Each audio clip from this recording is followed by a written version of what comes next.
একটি সাদা গোলাপকে একটি চড়ুই পাখি ভালোবাসতো। চড়ুই পাখি গোলাপ ফুলকে বলল, আমি তোকে অনেক ভালোবাসি, তোকে ছাড়া আমি বাঁচবো না, আমার জীবন তুই ছাড়া শূন্য।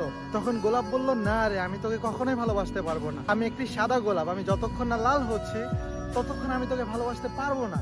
চড়ুই পাখিটি ওকে অনেকক্ষণ বোঝালো যে না, তোকে ছাড়া আমার জীবন শূন্য, আমি তোকে ছাড়া বাঁচবো না, তুই কেন আমাকে ভালোবাসবি না। গোলাপ ফুলের একটাই কথা রইলো, যতক্ষণ না আমি লাল হচ্ছি ততক্ষণ আমার ভিতরে তোমার জন্য কোনো ভালোবাসা আসবে না।